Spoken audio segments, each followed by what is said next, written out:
How you doing, Bruce? That's one of the longest periods of time I've been attentively listening, and it's because what it strikes me is how symmetrical the entire world of governance of cannabis is.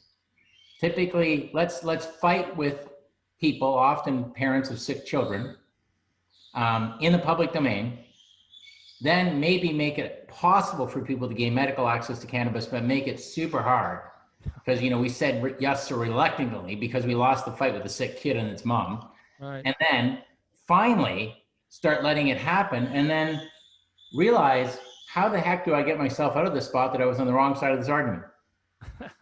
And you know what I mean? And I don't care if you're talking with a British accent, if you're talking with an Australian accent, Canadian, American, it's the same stupid show over and over again, right? It's one of those ones where, well, we've handed it to the regulators, so let's make it so the regulators make it super hard to get in, get a license, get access, get the price right. And, the only thing I find and I rejoice in is that I think this argument is getting shorter and shorter every time it's lost. I agree with that. Yes, we have a real problem with the system resisting change, and the way that it resists change is in the most horrible and wicked ways possible. So yeah, let's use the regulatory anchor as our methodology. That's terrific.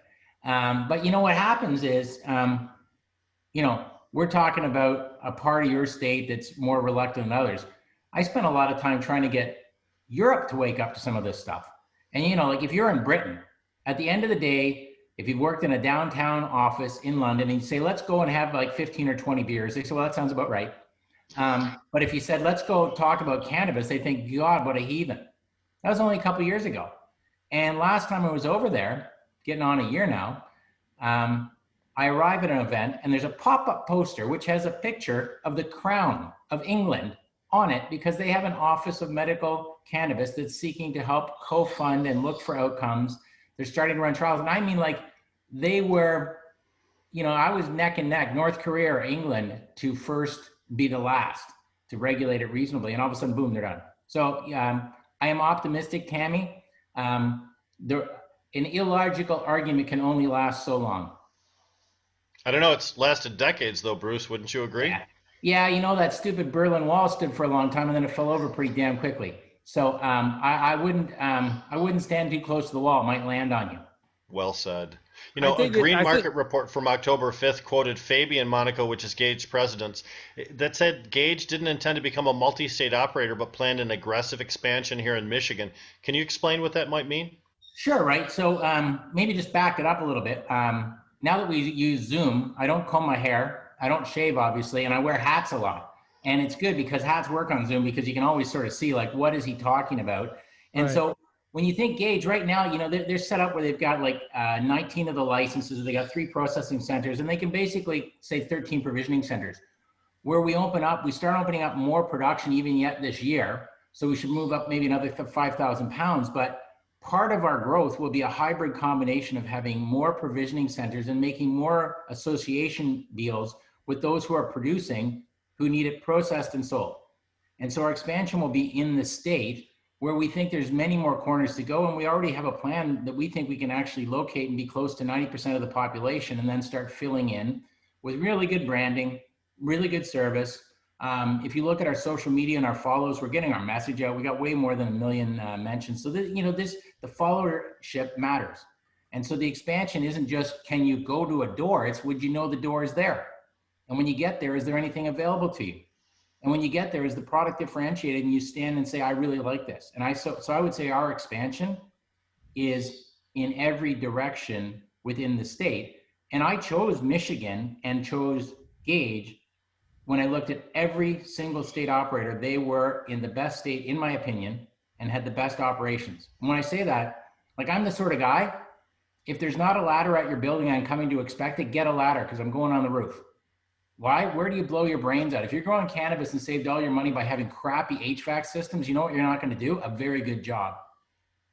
And so I saw what these guys did. I have great enjoyment when you renovate something and you build something. When you put down the new asphalt, it makes me super happy. When you paint the lines on it perfect, I'm even happier.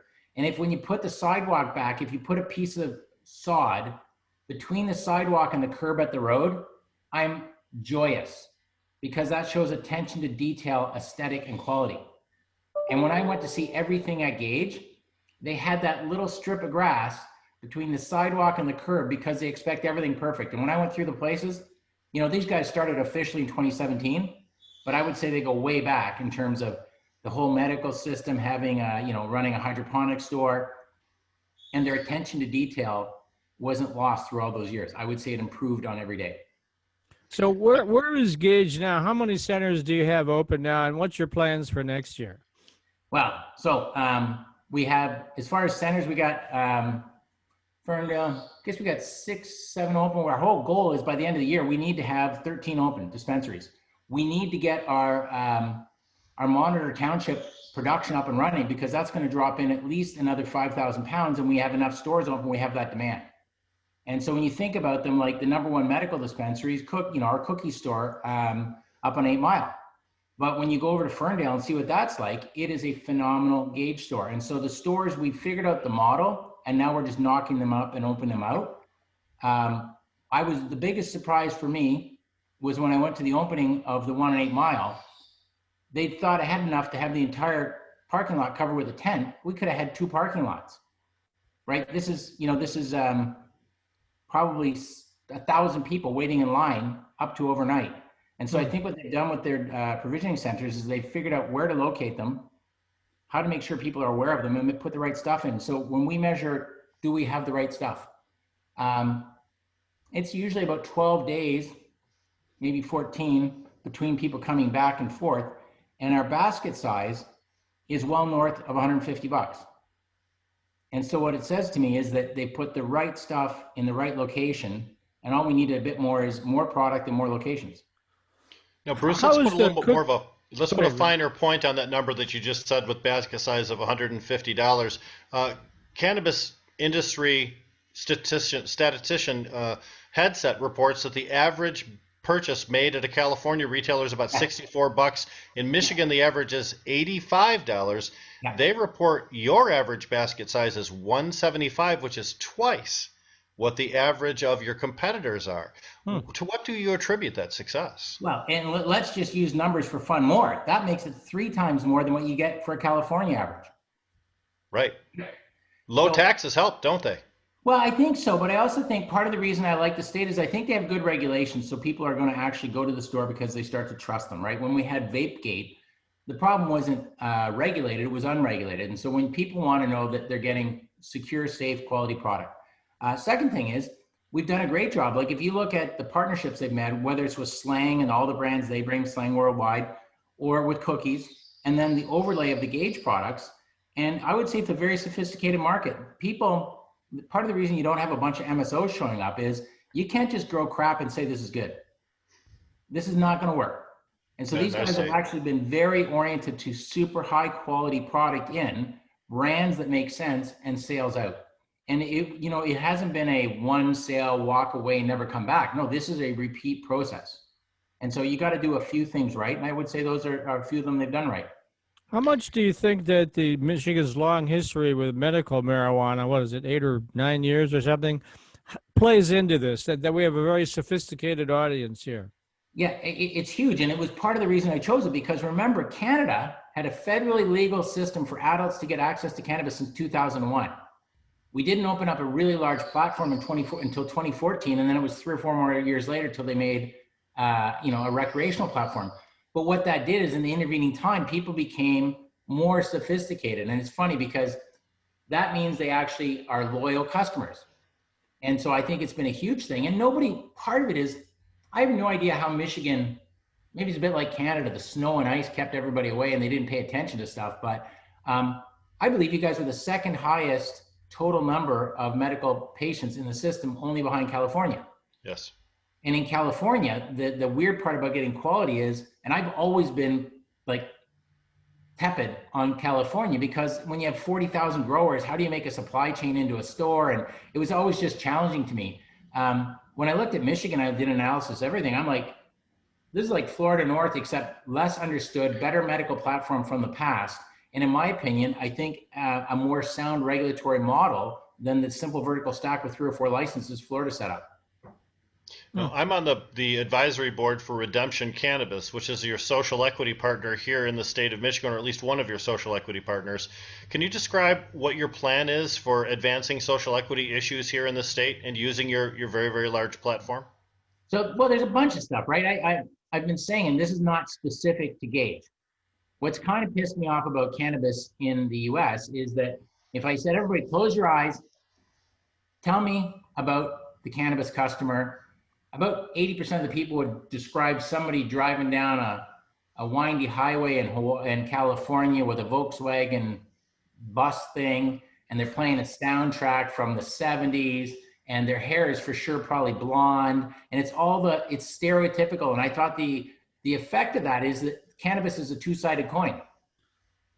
And so that I thought Michigan, particularly Detroit, has the potential to generate the second image, which should not be a soundtrack that came from the 70s and 80s on the West Coast or Europe. It should be Motown. And they better not be driving a imported car. And that'll get you in trouble in Detroit.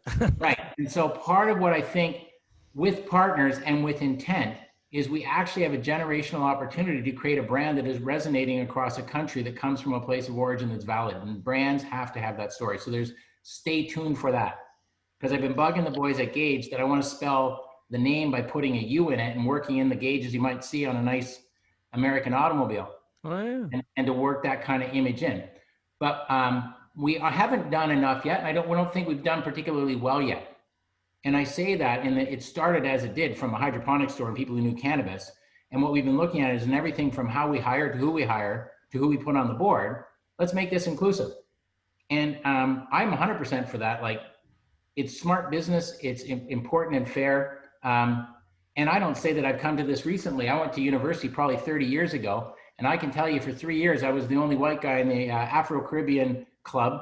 And I made some of my best friends there. And I went there because I was interested about culture and bias and what was happening. And so I'm not just putting this up because I think it's cool now. I was a complete loser. What kind of, stupid blonde farm boy shows up and joins the Afro-Caribbean club who's never even been on an airplane? But I was curious. And so I support the concept. And as chairman, we're pushing to make sure we keep asking questions. Like when we're hiring our head of retail, when we're hiring store managers, when we're looking at this, have we thought about this? Looking for board members. If you're hearing this and you want to be on our board and you meet the topic, I want to talk to you. Bruce@BruceLinton.com. It's not a thing that we're kind of, oh, well, that's not good. We got to do better. The city of Detroit has some of the greatest potential to be an engine of change for the cannabis industry, but they've refused to adopt adult use programs, and it may inhibit a lot of retailers like yourself from locating businesses within the city. Is Gage actively involved in trying to influence Detroit politics to come to a more intelligent place when it comes to cannabis laws? So they're pushing it, but I still want to work maybe with some folks like this on the argument. So in every jurisdiction, we end up having the same stupidity, right? They say, we don't like you spending money in the area that we govern. Please go spend it somewhere else. That's really what the argument is. And so I think the compelling overarching argument is, could you please, when you, the buyer, come to the areas where you can buy it, please come out here with an empty tank of gas because you should fill up in the jurisdiction. Please don't buy groceries in the area you are. Come and buy them near where you can buy cannabis.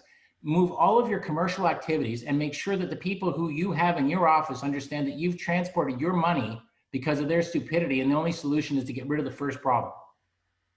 And so I would like to start thinking about how we use our spending power, because if you're coming to our store and you can spend $180, guess what?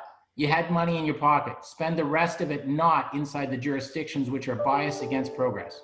Mm-hmm. Support the people that support us. Very helpful argument. You know what? Because then I'm not calling you. You know who's calling you? The gas station owner, the grocery store owner, the person who does the dry cleaning. They're all calling saying, fix the stupid rule. So I think we gotta nuance the argument, because this is just bias versus profit. It's bias versus a sustainable economy in a jurisdiction. And I think if we play it right, it falls down. And I used this argument before in Canada, and I used to thank the people who ran the areas that said we're never having cannabis sales in our county area. And I would say, well, can you sign up and not do that for 5 years? Because I'm going to open stores that don't sell cannabis in the areas that do, because you know what they're going to be? Busy. Now, Just an idea. Go ahead, Bruce. Just an idea. Now, Reuters reported that in the first 6 months of this year, Gage Cannabis had sales totaling about $17 million in Michigan, but still reported a loss of about $7 million and change. Help our viewers understand the dynamics of these two data points and how that really indicates Gage is stronger than ever to move forward. Yeah, so when you're building a big machine, you got to, there's two types of losses. There's one, running a business where what you're selling isn't profitable. That's not cannabis. The second is running a business that is going to be doubling every 6 months in size. So what you end up doing in that business is you take the money you spend and put it into growing. So you're building. So like I talked about Monitor. So I think this business has the potential in the next months to actually begin to be above become profitable, because there's a minimum amount. Like if you're going to be a substantial company, you need a chief financial officer. You need a marketing department. But you need, when those things start to see an annualized revenue of north of 35 million, you can say, I can cover all my costs, be profitable, and then start spending more money for growth. So I think the company's super solid, very well positioned, and we'll see how our reception is in the public markets. But like, if you have the chance to be in one of the fastest growth states as far as percentages, and guess, right, I get it. Like January was a 0, so any growth over $1 is pretty good. It's been the fastest percentage growth state in the last 12 months, 8 months. And so I think Gage is focused in the right place. The rules seem, listen, and anybody who complains about too much regulation in cannabis is not me. Like, I don't mind stupid rules once you got the door open to actually have a sell. Like, quality should be protected. Not having these where your perception's going to be, if we lose public support once we win the right, we lose again. So like, I don't like the idea that you can open a store beside a school and stuff like that. Like, I like some of these rules. So I think the state's in a good spot. Gage is really going. And the folks working there range from folks who've been very internationally involved in auto to those who've been your friendly hydroponic store person.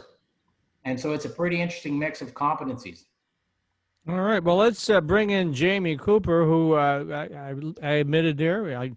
Go ahead and activate your video and audio, Jamie, and we'll bring her into the conversation. Can you hear me? Yes. Okay. Awesome. Okay. Here I am. All right. Awesome. I'm sure you know Bruce. If not, Bruce, this is Jamie Cooper from Sensi Connects. Hi, Jamie. Hi, Bruce. You and I met last year, I think in Chicago, for the Benzinga Cannabis Capital Conference. About a year ago. Where I got my first and so far only Shinola watch, which I love. And in fact, it's the only watch that I have that I haven't let my 2 adult teenage sons steal. Made in Detroit. Made in $800 too. Made in Detroit. So, I know. And part of the reason I cherished it is I'd always thought about it because they did what I did, right? So I bought an abandoned chocolate factory, created about 2,000 jobs, 6,000, 4,000 all over the world. And I try to always say, well, why don't you go where there are empty factories? Because that means there are people who aren't doing enough interesting things. And inherently interesting things to do make you a happier person, and then everything goes better. So I love Shinola because I thought, man, if I was going to have a corporate watch, Tweed's partner would have been for sure Shinola. Basically make the best of things, and it's smart business. Why would you pay $1 zillion to build a stupid new building when you can pay almost nothing to take one that's gorgeous and just put a few bucks in it? And everybody says, oh, that's terrific. Well, it actually was smart too.